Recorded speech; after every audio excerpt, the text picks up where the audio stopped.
नमस्कार विद्यार्थी मित्रांनो, मी प्रशांत डाकणे प्रशांत क्लासेसमध्ये आपलं पुन्हा एकदा मनपूर्वक स्वागत करतो. आज आपण जिल्हा मध्यवर्ती सहकारी बँक भरती संबंधित त्यासोबतच आपण GDCA, CHM आणि या व्यतिरिक्त देखील आपण सहकारी पतसंस्था, मल्टीस्टेट सोसायट्या, अर्बन बँका या संपूर्ण बँकिंग क्षेत्रासंबंधीच्या सहकार क्षेत्रा बँकिंग संबंधीच्या आपण आजच्या लेक्चरला बहुपर्यायी वस्तुनिष्ठ प्रश्न अभ्यासणार आहोत.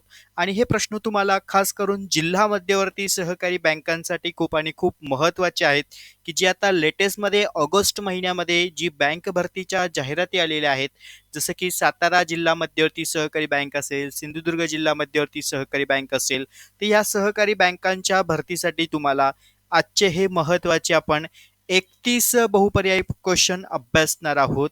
आणि तत्पूर्वी विद्यार्थी मित्रांनो, तुम्ही जर माझ्या चॅनलला नवीन असाल तर चॅनल नक्की सबस्क्राईब करून ठेवा, बेल आयकॉनला क्लिक करा, जेणेकरून आपले नवनवीन महत्त्वपूर्ण व्हिडिओज हे तुमच्यापर्यंत पोहोचतील. आजच्या लेक्चरला आपण महत्त्वाचे बँकिंग व सहकार क्षेत्रासंबंधीचे बहुपर्याय वस्तुनिष्ठ प्रश्न या ठिकाणी अभ्यासणार आहोत. आणि हे प्रश्न तुम्हाला जिल्हा मध्यवर्ती सहकारी बँकांच्या भरतीसाठी जी तुमची ऑनलाईन परीक्षा घेतली जाते, तर ह्या परीक्षेसंबंधीचे महत्त्वाचे आपण 31 क्वेश्चन आज आपण अभ्यासणार आहोत. चलो, रेडी आहेत सर्वजण? तर प्रत्येकाने आपल्या नोटबुक ओपन करून ठेवायचे आहेत आणि प्रत्येक नोटबुकमध्ये प्रत्येक विद्यार्थ्याने वरती हेडिंग द्यायची आहे, त्या ठिकाणी सहकारी व बँकिंग क्षेत्र. यामध्ये वरती जिल्हा मध्यवर्ती सहकारी बँक भरती बहुपर्याय वस्तुनिष्ठ प्रश्न. जे जे मी तुम्हाला प्रश्न देणार आहे ते संपूर्ण प्रश्न परीक्षेच्या दृष्टीने महत्त्वाचे आहेत. चलो, आता वन बाय वन क्वेश्चन आपण यामध्ये अभ्यासणार आहोत आणि तुम्हाला क्वेश्चन पण व्यवस्थित मी समजून सांगत असतो, की जेणेकरून तुम्हाला परीक्षेला त्या ठिकाणी अडचण निर्माण होऊ नये. आता आपला पहिला प्रश्न आहे, बँकेची वार्षिक सर्वसाधारण सभा ही डॅश डॅश सभासदांसाठी त्या ठिकाणी जर आपण पाहायला गेलं कुणासाठी असते, जर या ठिकाणी आपण पाहिलं तर भागधारकांसाठी किंवा सभासदांसाठी.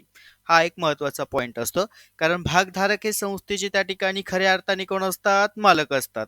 म्हणून या ठिकाणी बँकेची वार्षिक सर्वसाधारण सभा, जी वार्षिक सर्वसाधारण सभा जी घेतली जाते, ही सभा कुणासाठी असते असं या ठिकाणी आपल्याला पर्यायी क्वेश्चन विचारलेला आहे. तर यामध्ये आपल्याला 4 पर्याय दिले: व्यवस्थापकांसाठी, संचालकांसाठी, भागधारकांसाठी किंवा वरीलपैकी नाही म्हटलं आहे. आता बरेचसे पोरं इथे कन्फ्यूज होतात, की सर आम्हाला व्यवस्थापक मंडळांसाठी पण महत्त्वाची वाटते, संचालक मंडळांसाठी पण महत्त्वाची वाटते. एक लक्षात घ्या, व्यवस्थापक मंडळ आणि संचालक मंडळ हे दोन्ही अर्थ या ठिकाणी एकच असतो. ओके, हा एक महत्त्वाचा पॉइंट आहे. आणि आता सगळ्यात महत्त्वाचा मुद्दा, वार्षिक सर्वसाधारण सभा आपण कशासाठी घेत असतो? तर भागधारकांसाठी घेतो की नाही? मग याचं उत्तर काय आहे? भागधारक. कारण भागधारकांना जेव्हा संस्थेमधनं ते खरेदी करतात, तेव्हा त्याच्यावर त्यांना काय दिला जातो? लाभांश दिला जातो की नाही? मग या लाभांशासंबंधीचं जे काय वाटप आहे ते करण्यासाठी, संस्थांच्या संबंधीचे हिताचे रक्षण करण्यासाठी महत्त्वाचे निर्णय घेतले जातात ह्या वार्षिक सर्वसाधारण सभांमध्ये. ओके, चला, पहिला क्वेश्चन व्यवस्थित लक्षात आला रे? चलो पुढे बघूया आपण. बँकेच्या सीईओ याच्या पदनामांमधील सी म्हणजे नक्की काय? बघा, किती तुम्हाला फिरून फिरून क्वेश्चन विचारतात की नाही? कारण आपल्या चॅनलवरती तुम्हाला सहकार क्षेत्रासंबंधीची संपूर्ण महत्त्वपूर्ण माहिती, अगदी बेसिक पासून ते ॲडव्हान्स पर्यंतचे, आणि मी खूप रिसर्च करून हे सर्व क्वेश्चन्स तुमच्यासाठी घेऊन येतोय, कारण हे प्रश्न तुम्हाला परीक्षेच्या दृष्टीने खूप महत्त्वाचे. कारण काही गोष्टी आपण मार्केटेबल बुक्स तुम्ही त्या ठिकाणी रेफर करताय, चांगली गोष्ट आहे, पण त्याच्यासोबत तुम्ही आपला हा चॅनल पण रेफर करा, जेणेकरून तुम्हाला परीक्षेला कोणतीच अडचण येणार नाही. ओके, आता बँकेचं जे सीईओ हे जे पदनाम आहे, तर या पदनामाचा पहिलं जे अद्याक्षर असणार आहे, म्हणजे पदनामामधील जो पहिला सी दिलेला आहे, तर या सी चा अर्थ काय होतो असं त्यांनी विचारलंय. बरोबर? तर चीफ याचं उत्तर काय आहे? अ. दुसऱ्याचं उत्तर अ. ओके, तिसरा क्वेश्चन काय आहे? बँकेच्या मुख्य कार्यालयातील, बघा हे सर्व क्वेश्चन बँकांशी रिलेटेड आहे, एक लक्षात घ्या. बँकेच्या मुख्य कार्यालयातील डॅश डॅश अधिकारी बँकेच्या निधीची गुंतवणूक करण्याचे कार्य करतो. ओके, मग त्या संबंधीचं, त्या अधिकारीच्या ऑफिसरच्या संबंधीचा पॉइंट विचारलाय. तर खाली दिले मार्केटिंग ऑफिसर करतो का, तर नाही. मार्केटिंग ऑफिसर काय करेल, तो मार्केटिंग फील्डच्या संबंधी. फायनान्शियल ऑफिसर काय करेल, तो वित्त त्या ठिकाणी सांभाळेल. पण पुढे काय म्हटलं आहे त्यांनी, क्वेश्चन काय दिला हे आधी तुम्हाला व्यवस्थित कळालं पाहिजे. बँकेच्या मुख्य कार्यालयामधलं त्या ठिकाणी असा अधिकारी आहे की जो बँकेच्या निधीची गुंतवणूक करण्याचं कार्य करतो. म्हणजे बँकेमध्ये जो फंडिंग आहे, जो निधी आहे, तो इन्व्हेस्टमेंट करण्याचं कार्य त्यांनी विचारलं आहे की कोणता अधिकारी. आता मार्केटिंग अधिकारी तर करणार नाही. त्यानंतर फायनान्स जो ऑफिसर असेल तो नाही, तो फक्त फायनान्स संबंधी कामकाज माहिती पाहणार. यामध्ये अकाउंट ऑफिसर हा फक्त संस्थांमधले जमा, नावे, खर्च वगैरे या सगळ्या गोष्टी रेकॉर्ड मेंटेनन्स करणार. तर इथे पर्याय काय राहिला तुमचा, ट्रेझरी ऑफिसर, ज्याला आपण काय म्हणतो, ट्रेझरी ऑफिसर असे म्हणतो. ओके. 3 नंबरचं जो प्रश्न आहे त्याचं उत्तर आहे क. Okay, treasury officer. चलो, इथपर्यंत पॉइंट क्लिअर. हे 3 क्वेश्चन व्यवस्थित समजले का? ठीक आहे, चला आपण आणखीन आता पुढचे महत्वाचे क्वेश्चन अभ्यासणार आहोत. चलो, आता चौथा क्वेश्चन आपल्याला काय म्हटलं आहे, डॅश डॅश हे घटक बँकेच्या माहिती तंत्रज्ञान विभागाशी संबंधित आहे. आता खाली तुम्हाला पर्याय दिलेले आहेत. Cyber security, data centre, firewall system. जर आपण पाहायला गेलो तर हे तीनही पर्याय बँकेच्या माहिती तंत्रज्ञानाशी संबंधित आहे. मग आम्हाला शेवटचा एक पर्याय विचारला आहे त्यामध्ये, वरील पैकी सर्व. ओके. मग आता वरील पैकी सर्व म्हणजे काय, तर याच्यामध्ये अ पण येणार, ब पण येणार, क पण येणार, बरोबर. पण आम्हाला परीक्षेला उत्तर तर लिहायचं आहे ना कन्फर्म काहीतरी. तर तुम्ही सायबर सिक्युरिटी लिहिलं तर उत्तर चुकणार. कारण इथे तुम्हाला चौथा पर्यायमध्ये काय दिलंय की वरील पैकी सर्व, म्हणजे अ पण आहे, ब पण आहे, क पण आहे. ओके. म्हणून याचं उत्तर काय असणार आहे इथे, वरील पैकी सर्व, चौथ्याचं. हे तुम्हाला असे फसवे प्रश्न बरेचसे विद्यार्थ्यांना जमत नाही. जे नवीन विद्यार्थी आहेत त्यांच्या बाबतीत सांगतो मी. ओके. आणि जे अगदी अभ्यास करतायत त्यांना ह्या सगळ्या गोष्टी आता ट्रॅक लक्षात येऊन गेलेल्या आहेत. ओके. चला, पुढचा 5वा क्वेश्चन. बँकेच्या शाखेतील कॅश डॅश डॅशच्या ताब्यात असते. खूप महत्वाचा क्वेश्चन विचारलेला आहे. बघा, खाली तुम्हाला पर्याय पण दिलेले आहे. सिक्युरिटी ऑफिसर, लेखापाल. आता लेखापाल म्हणजे अकाउंटंटचा पार्ट येणार, त्यामध्ये रोखपाल आणि सहाय्यक. जर ह्या 4 पर्यायमध्ये जर तुम्ही योग्य तो विचार केला, कारण आपल्याला डिसिजन पण एक त्या ठिकाणी घेणं गरजेचं असते की नाही परीक्षेला सामोरे गेल्यावरती. क्वेश्चन तर तुमच्या समोर असतात, पर्याय तुमच्या समोर असतात, पण 4 पर्याय सर आम्हाला असे काही देतात की ज्याच्यामध्ये आमचं कन्फ्युजन होतं. म्हणून तिथे काय म्हटलेलं आहे त्यांनी, बँकेच्या शाखेतील कॅश. आता कॅश म्हटलं आहे, कॅश संकल्पना आता कोणाकडे असणार आहे, तर रोख पालाकडे असते, बरोबर. म्हणून याचं उत्तर काय आहे, क. चलो, 1 ते 5 क्वेश्चन तुमचे व्यवस्थित लक्षात आले. पुढचे काही महत्वाचे आपण 5 क्वेश्चन बघूया. आता पहिला क्वेश्चन विचारलाय, चलनक्षम दस्तऐवज कायदा. चलनक्षम दस्तऐवज कायदा डॅश डॅश वर्षी करण्यात आला आहे आणि हा कायदा चलनक्षम दस्तऐवजांच्या संदर्भातील अत्यंत महत्वाचा कायदा आहे. मग दस्तऐवजामध्ये हुंडी, चेक, ज्याला आपण धनादेश असं म्हणतो, विनिमय पत्रक, या सगळ्या गोष्टी यामध्ये येत असतात. आणि ही सर्व गोष्टी त्या ठिकाणी हाताळण्यासाठी चलनक्षम दस्तऐवजांचा कायदा देखील महत्वाचा आहे. म्हणून याचं उत्तर आहे 1881. ओके. चलो, व्यवस्थित लिहून घ्या. पुढचा मुद्दा, सरफेक्सी कायदा. आता हा सरफेक्सी कायदा जो आहे, हा सरफेक्सी कायदा बँकांच्या वसुली संबंधीचा कायदा आहे. तर ह्या कायद्यासंबंधीचं तुम्हाला या ठिकाणी काही महत्वाची जे काही परतफेडी संबंधीची जी नोटीस आहे, ती नोटीस ज्यावेळेस आपण कर्जदारांना देतो तर ते कर्जदारांना किती दिवसात दिली पाहिजे, असा प्रश्न या ठिकाणी विचारलेला आहे. म्हणून सरफेक्सी कायदा थकीत कर्जदार व्यक्तीने टिंबटिंब दिवसाच्या आत कर्जाची परतफेड करावी अशी नोटीस देण्याचा अधिकार कर्ज देणाऱ्या बँकेला किंवा वित्तीय संस्थेला देतो. ओके. मग सरफेक्सी कायद्या अंतर्गत, ओके, जो सरफेक्सी कायदा आहे या सरफेक्सी कायद्या अंतर्गत त्या ठिकाणी 60 दिवसाच्या आत. ओके, किती, 60 दिवसाच्या आत. याचं उत्तर आहे ब. पुढे घ्या. तिसरा क्वेश्चन,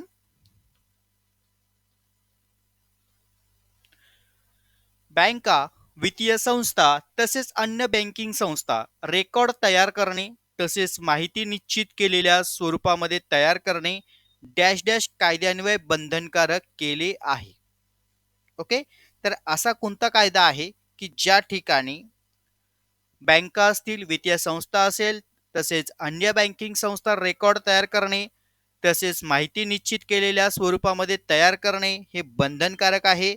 आणि या संबंधीचं जे काही कायदा आहे या कायद्यासंबंधीची माहिती त्यामध्ये विचारली गेलेली आहे. तर या संबंधीचं उत्तर आहे अवैध सावकारी प्रतिबंध कायदा.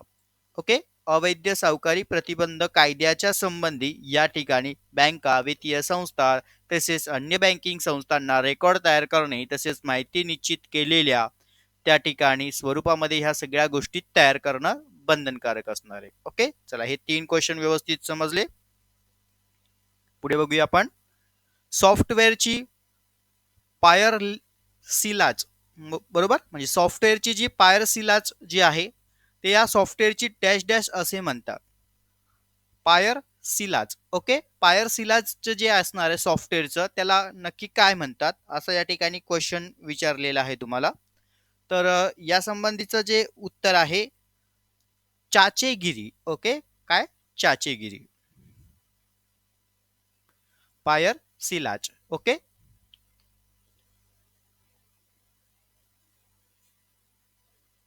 जे पायरसिलाज जे सॉफ्टवेअर आहे त्याला काय म्हणतात असं विचारलेलं आहे, तर चाचेगिरी. पुढे म्हटलं आहे 5 फेब्रुवारी 2009 रोजी राष्ट्रपतींनी, बघा डेट लक्षात ठेवा, याच प्रश्नामधून तुम्हाला पुन्हा एक नवीन प्रश्न फिरून विचारला जाऊ शकतो. 5 फेब्रुवारी 2009 रोजी राष्ट्रपतींनी सदर सुधारणा कायद्यांना मंजुरी दिल्यानंतर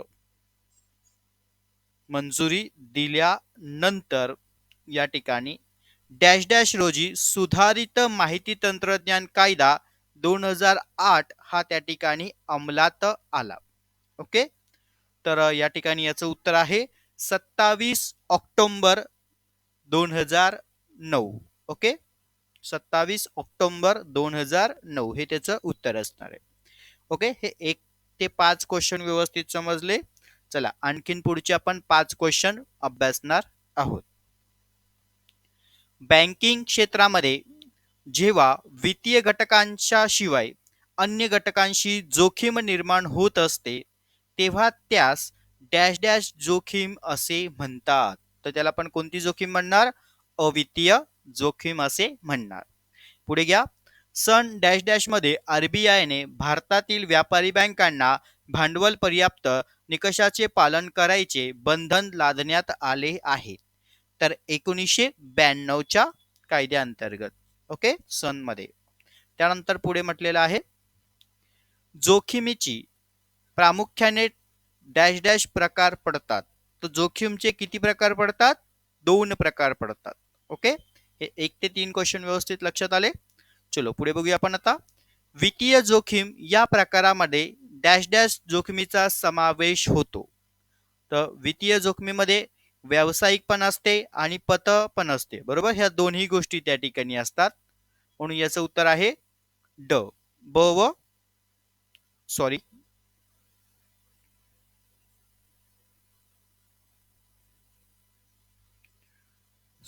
यामध्ये क्वेश्चन्स विचारलेला आहे या पद्धतीचा. बघा, वित्तीय जोखीम या प्रकारात डॅश डॅश जोखीम असतात. जर आपण आता या ठिकाणी बघायला गेलो, वित्तीय जी पद्धत आहे वित्तीय मध्ये जर आपण एक ॲनालिसिस केलं, यामध्ये वित्तीय जोखीम या प्रकारामध्ये व्यवसाय पण येत असतो, पण व्यवसायामध्ये त्या ठिकाणी आपण काय करतो? पत म्हणजे पैसा, बरोबर, आणि रोखतेची जोखीम पण या ठिकाणी असतो, म्हणजे निधी, पैसा, भांडवल या संबंधीची त्या ठिकाणी काय असतं? आपल्याला जोखीम असते. म्हणून इथे बघा कन्फ्यूज करणारे क्वेश्चन असतात, त्याच्यामुळे याचं जे आन्सर असणार आहे ड. ओके, याचं आन्सर आहे ड, म्हणजेच ब व क हे दोन्ही त्यामध्ये असणार. 4थ्या नंबरचं आन्सर आहे ड, ब व क. ओके, त्यानंतर 5वा क्वेश्चन घ्या. बँकेच्या कर्जावरील व्याज व कर्जाचे हप्ते मुदतीमध्ये परतफेड न झाल्याने, बघा कसले हप्ते? कर्जाचे हप्ते. व्याज व कर्जाचे हप्ते मुदतीमध्ये परतफेड न झाल्याने जी जोखीम निर्माण होते तिला आपण काय म्हणतो रे? रोखता तर नाही म्हणता येणार, बाजार पण नाही येणार, व्याजदर पण नाही म्हणता येणार, काय म्हणणार? पत जोखीम असे म्हणणार. काय म्हणणार? पत जोखीम. चला, 1 ते 5 क्वेश्चन हे लक्षात आले.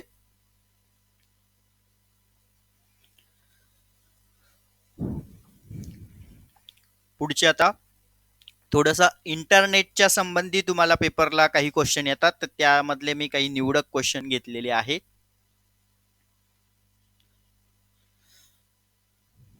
इन्फिनेट म्हणून तुम्हाला या ठिकाणी एक असतं, तर त्याच्यामध्ये जो एफ जो आहे त्या एफचा अर्थ काय होतो? तर फायनान्शियल त्याचा अर्थ होतो या ठिकाणी. ओके, याचं उत्तर आहे ब. पुढे म्हटलेलं आहे डॅश डॅश म्हणजे, आता या ठिकाणी म्हटलंय त्यांनी डॅश डॅश म्हणजे कोअर बँकिंग सॉफ्टवेअर जे असणार आहे, म्हणजे कोअर बँकिंग साठी सॉफ्टवेअर आहे.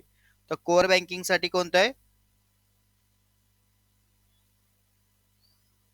कोअर बँकिंग साठी सॉफ्टवेअर फायनॅकल. ओके, हे कोअर बँकिंग साठी सॉफ्टवेअर आहे.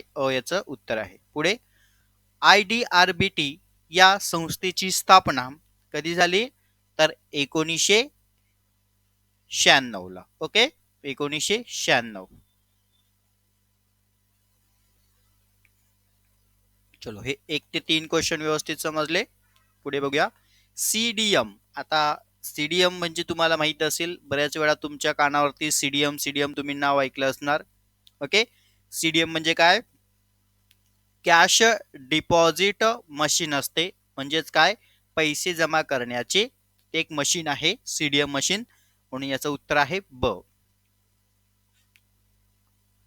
पुढे इंटरनेट बँकिंग सेवा सुरू करण्यासाठी डॅश डॅश करणे आवश्यक असते. जर तुम्हाला इंटरनेट बँकिंग सुविधा सुरू करायची असेल तर इन्फॉर्मेशन अँड सिस्टीम ऑडिट हे या ठिकाणी तुम्हाला करणं आवश्यक असते. ओके, कारण इन्फॉर्मेशन अँड सिस्टीम हे दोन्ही गोष्टी चेक करणं गरजेचं आहे. 5व्याचं उत्तर आहे ड. 6वं म्हटलंय NPCI. आता NPCI द्वारे नियंत्रित केले जाते. ते NPCI द्वारे या ठिकाणी BBPS, NACH आणि CTS. ओके, हे सर्व NPCI द्वारे त्या ठिकाणी नियंत्रित केले जाते, म्हणून याचं उत्तर आहे ड. हे सर्व क्वेश्चन तुमच्यासाठी काही नवीन आहेत, त्यामुळे प्रत्येकाने आपल्या नोटबुकमध्ये हे नोट डाऊन करून घेत चला. खूप महत्वाचे क्वेश्चन आहेत. ओके, चलो आता पुढे आपण RBI संबंधी म्हणजेच रिझर्व्ह बँकेच्या संबंधीचे काही ठराविक क्वेश्चन पाहणार आहोत. भारतात डॅश डॅश मध्ये रिझर्व्ह बँक ऑफ इंडियाची स्थापना झाली. तर रिझर्व्ह बँक ऑफ इंडियाची स्थापना कधी झाली रे? 1 एप्रिल 1935 ला. आणि जर कोणता कायद्याअंतर्गत म्हटली, तर कायदा जर म्हटली, ओके, कायद्याअंतर्गत जर म्हटली तर 1934. या दोन गोष्टी लक्षात ठेवा. ओके, स्थापना म्हटलं आहे 1 एप्रिल 1935. रिझर्व्ह बँकांचं राष्ट्रीयकरण डॅश डॅश मध्ये झाले. जर रिझर्व्ह बँकांचं राष्ट्रीयकरण कधी झालं? 1949 ला. रिझर्व्ह बँकेच्या संचालक मंडळात एकूण टिंबटिंब प्रतिनिधी असतात किंवा डॅश डॅश प्रतिनिधी असतात. तर या ठिकाणी प्रतिनिधी विचारलेले आहेत 19 असतात. ओके, पुढे रिझर्व्ह बँकेचं मुख्यालय कुठे आहे रे? रिझर्व्ह बँकेचे मुख्यालय मुंबई येथे आहे. आणि बरेचशी मुलं चूक काय करतात? दिल्ली येथे आहे करतात. ओके, तर रिझर्व्ह बँकेचं मुख्यालय मुंबई येथे आहे. पुढचा 5वा क्वेश्चन, भारतात सध्या चलन निर्मितीसाठी डॅश डॅश पद्धतीचा अवलंबन केला जातो. तर चलन जे निर्मिती आहे त्या संबंधीचं त्या ठिकाणी जे आहे किमान. ओके, काय असणार आहे? किमान. याचं उत्तर काय आहे? किमान. चलो, हे 1 ते 5 क्वेश्चन व्यवस्थित बघा, समजून घ्या आणि आपल्या नोटबुक मध्ये चला लगेच राईट डाऊन करून घ्या.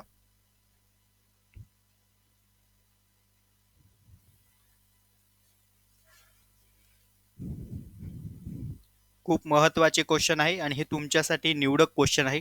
याच टॉपिक रिलेटेड व्यवस्थित अभ्यास करा. महत्वाचे क्वेश्चन तुम्हाला यातलेच पेपरला दिसतील. चलो पुढे 1 रुपयाच्या नाण्याची छपाई डॅश डॅश कडून केली जाते. तर केंद्रीय सरकारचे वित्त खाते. ओके, हे त्याचं उत्तर आहे. पुढे, बँकांची बँक म्हणून डॅश डॅश बँकेला कार्य करते. आता बँकांची बँक म्हणून म्हटलं तर रिझर्व्ह बँक, बरोबर की नाही. त्यानंतर 8 नंबरचा क्वेश्चन, डॅश डॅश हे चलनाविषयक धोरणाचे प्रमुख उद्देश होय. तर याचं उत्तर काय आहे बघा. त्याच्यामध्ये किंमत पण येते, विनिमय दर पण येतो आणि पूर्ण रोजगार पण त्या ठिकाणी असतो. म्हणून याचं उत्तर काय आहे, वरील पैकी सर्व. म्हणजे 8 नंबरचं उत्तर काय आहे, ड, वरील पैकी सर्व. चलो 9 नंबर, मध्यवर्ती बँकेच्या चलनाविषयक धोरणाला, मध्यवर्ती बँकेच्या चलनाविषयक धोरणाला डॅश डॅश असे म्हणतात. तर काय म्हणतात, मौद्रिक धोरण असे म्हणतो. आणि आता शेवटचा क्वेश्चन आपला, रिझर्व्ह बँकेच्या संबंधीचा. रिझर्व्ह बँक रोख राखीव निधी, ओके, रोख राखीव निधीचे प्रमाण टक्केपर्यंत ठेवू शकते. म्हणजे किती टक्क्यापर्यंत रोख राखीव निधीचं प्रमाण. ओके, कॅश रिझर्व्ह रेशो किती असतं, 3 ते 15%. ओके, हे त्याचं उत्तर आहे. चलो, आजच्या लेक्चरला आपण महत्वाचे प्रश्न जे तुमचे जिल्हा मध्यवर्ती सहकारी बँक भरती संबंधी अभ्यासले. एकूण महत्वाचे आपण 31 प्रश्न अभ्यासलेले आहेत. तर विद्यार्थी मित्रांनो, तुम्हाला जर माझा चॅनल व्यवस्थित आणि मनापासून आवडला असेल आणि तुमच्यासाठी खूप आणि खूप महत्वाचे क्वेश्चन्स मी या ठिकाणी घेऊन आलेलो आहेत आणि मागच्या काही 1-2 दिवसामध्ये पण हे सगळे क्वेश्चन्स मी अपडेट केलेले आहेत, ते संपूर्ण व्हिडिओज व्यवस्थित बघा. आणि तसंच त्या व्हिडिओच्या लिंक्स मी तुम्हाला डिस्क्रिप्शन्समध्ये पण देतो. आणि ह्या सर्व व्हिडिओज तुम्ही व्यवस्थित अभ्यासा, जे सहकार क्षेत्रासंबंधी. आणि आणखीन काही महत्त्वाचे मी नवनवीन व्हिडिओज त्या ठिकाणी अपडेट करणार आहेत. तसेच ज्या विद्यार्थ्यांना रेकॉर्डेड बॅचला या ठिकाणी जॉईन व्हायचं असेल तर त्या ठिकाणी आपला नंबर दिसतोय तुम्हाला, या नंबरवर कॉन्टॅक्ट करा. ओके, सगळ्यात महत्वाचा पॉइंट या ठिकाणी आपण पूर्ण सब्जेक्ट त्यामध्ये कव्हर करतोय. आणि सहकार जे क्षेत्र आहे, या सहकारावरचे जे तुम्हाला येणारे महत्वाचे IMP क्वेश्चन, तसेच ऑल विषयासंबंधीचे निवडक महत्वाचे क्वेश्चन्स आपण बॅचेसमध्ये घेतोय. आणि बॅचेस ही आपली या ठिकाणी 22 ऑगस्ट पासून स्टार्ट होते आहे. ओके, सर्व विद्यार्थ्यांनी लक्षात ठेवावं. ज्या विद्यार्थ्यांना जॉईन करायचं असेल त्या ठिकाणी कॉन्टॅक्ट नंबर दिलेला आहे, त्यावरती कॉन्टॅक्ट करा. सर्व विद्यार्थ्यांना परीक्षेच्या दृष्टीने ऑल द बेस्ट. धन्यवाद.